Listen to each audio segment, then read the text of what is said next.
Hello there, everyone. Before we get underway today, I'd just like to give a special shout out to Kathleen because she helped lift my spirits. I was feeling really down and just low this afternoon because there was a virtual job interview that I did. It was just a fucking fiasco, and I don't really want to think about it anymore. So it is what it is.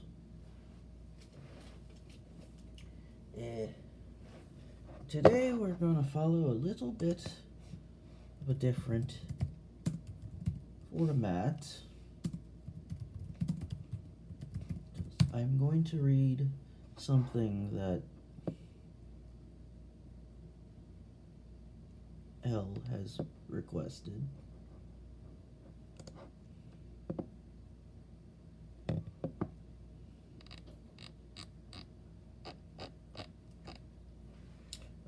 They told me that the poem was called Fallen Soldiers. Maybe it is. I think this is it, more or less. So, List of Cross-Dressing Soldiers by Patricia Lockwood. First, there was Helen of Sparta, who did it only with oil. No one knows how. Then there was Maggie of England, who even on the battlefield put men back together.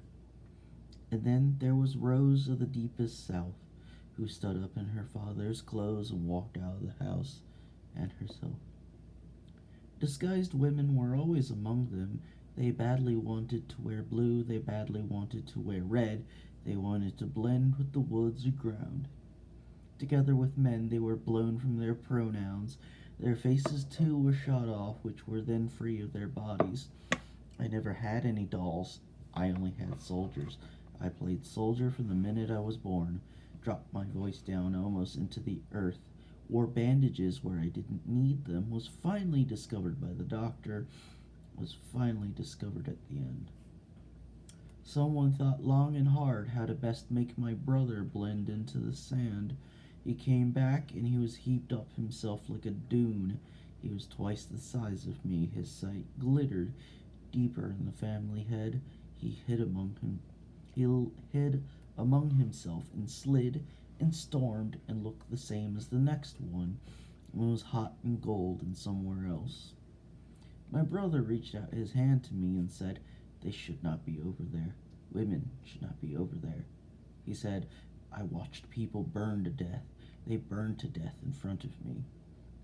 A week later, his red-haired friend killed himself, and even his name was a boy's name, Andrew. A friend writes to him, "My dress blues are being altered for a blood stripe." That's a beautiful line. I can't help hearing, "Kisses," he writes to a friend. His friend writes back, "Cuddles." Bunch of girls, they write each other, "Miss you, brother." Bunch of girls. They pass the hours with tickle fights. What do you want, Wicked?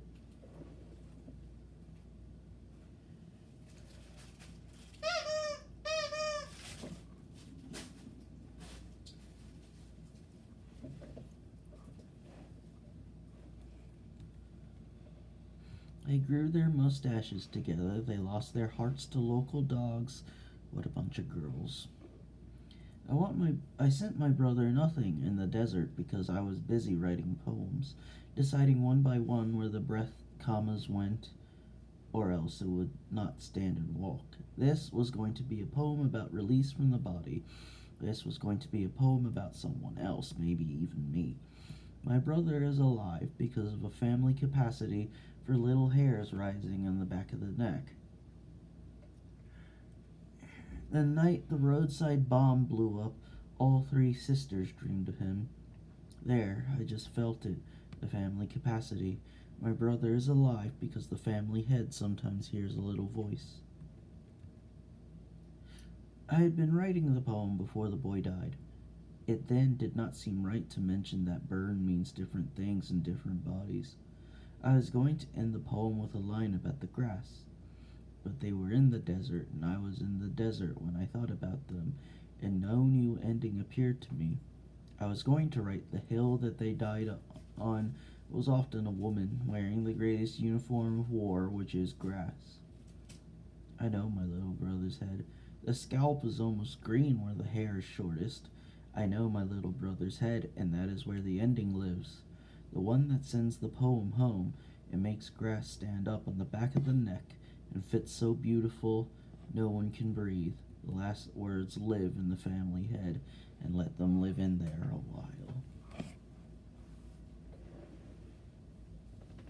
You have a very full play today, aren't you? There, go get it. Okay, maybe you can chase this one. Alright, so that's today's poem portion done. Oh, also, and I'm gonna restate this when I go to post this in my usual bulletin, I'm planning on doing Friday nights as when I go live. So, probably every Wednesday I should hype that. And when I go live, it'll be like variety hour, because it'll be a very, very special episode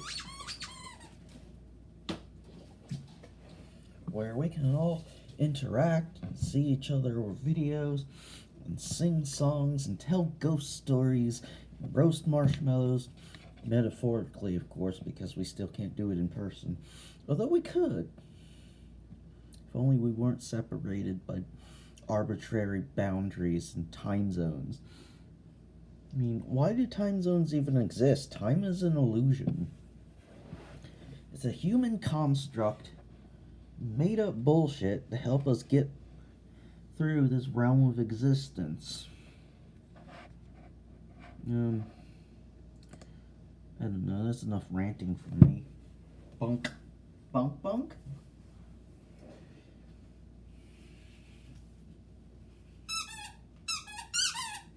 Like, has it ever occurred to you that you have a very hard skull? Arguably, the same could be said of me. Okay, so it's time for the book report section of the program. This won't be like the kinds of book reports you had to write in elementary school, though. Yeah! For one thing, I think in those old book reports, you weren't the plaything of a puppy who has the attention span of 20 seconds. Anyways, keep in mind I haven't read any of these books yet because I just got them yesterday from the library. First of all, here's Baptism of Fire. Guess, judging by the covers, Geralt swinging his sword. So it's Witcher number 3. I read The Last Wish already, so I think that was the first book.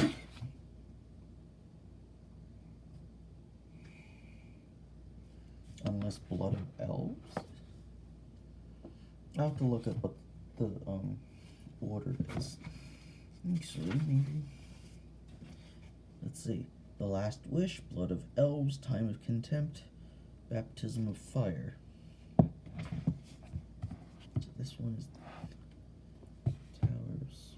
Oh. Okay. And then here is the Tower of Swallows. Is book 4.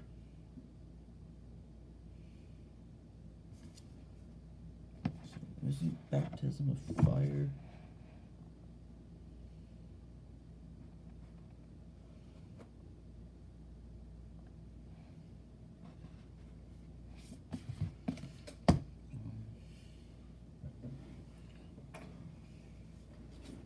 Here's one I'm really excited to start reading, Timeless by R.A. Salvatore, and I'm sure, as you can see on the cover, it's a novel about Drizzt Do'Urden.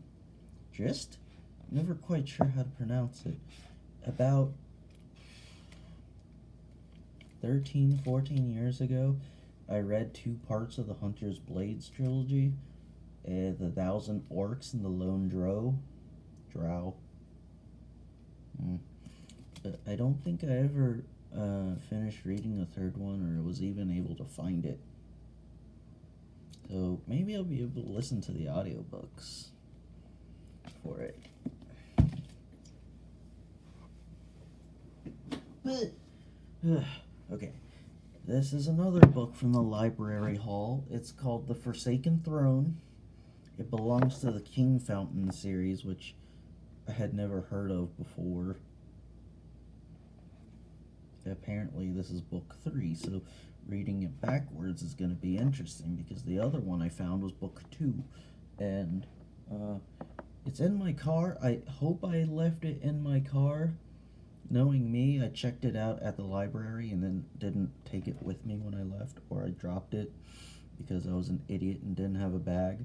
Though, to be fair, when I went into the library yesterday, I wasn't expecting to check anything out. I just thought I was gonna drop off Hobbs and Shaw and Queen of the Damned and maybe find this random Switch game about shooting chickens with a tank. But yeah, this seems really interesting, and I seem to be falling back into my fantasy world kick, just based on reading Quest for the Relics and stuff mainly on here. We shall see, because my creative energies are all over the map, and I don't think I've done any writing for fun for like pretty much since I started making these videos.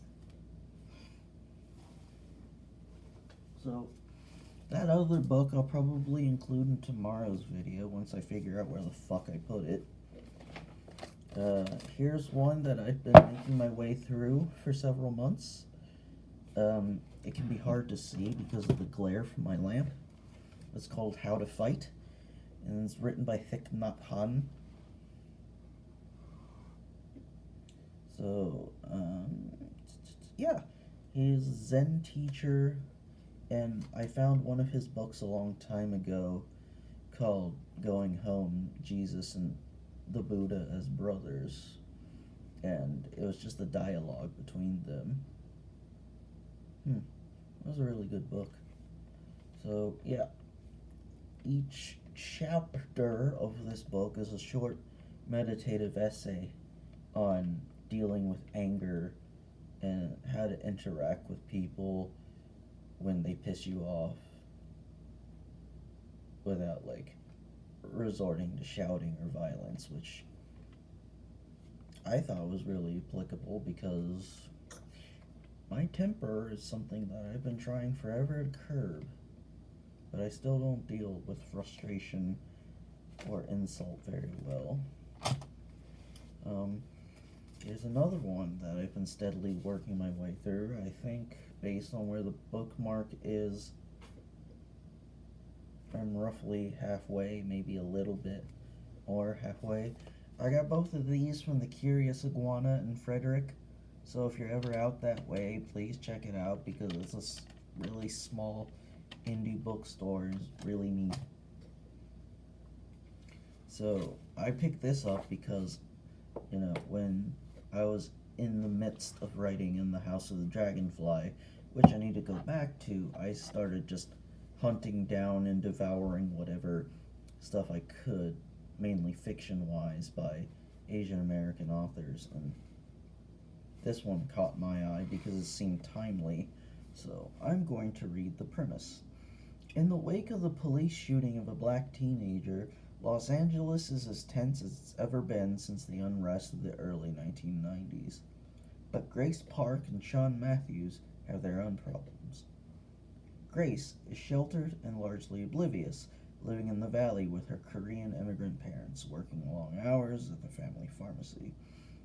She's distraught that her sister hasn't spoken to their mother in 2 years, for reasons beyond Grace's understanding. Sean has already had enough of politics and protests after an act of violence shattered his family years ago. He just wants to be left alone to enjoy his quiet life in Palmdale. But when another shocking crime hits LA, both the Park and Matthews families are forced to face down their shared history while navigating the tumult of a city on the brink of more violence. Isn't it just? This could be anywhere in the world. I was gonna say this could be anywhere in the world, but sorry, Alexis on Fire. It could be anywhere in America because that's just lamentably the way it is.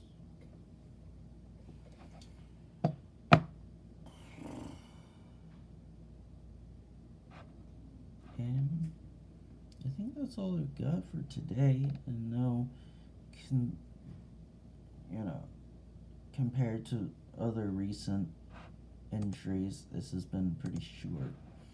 The last thing I want to leave you with is that I'm currently working on a blog entry for my Space A blog. It I titled it "An Open Letter to All the Girls I Thought I Loved Before." I'm going to be spilling my guts about my checkered past, and trust me, it's gonna be a wild ride and very, very, very cringe. Because there are a bunch of things that I regret doing in my past that honestly were pretty shitty.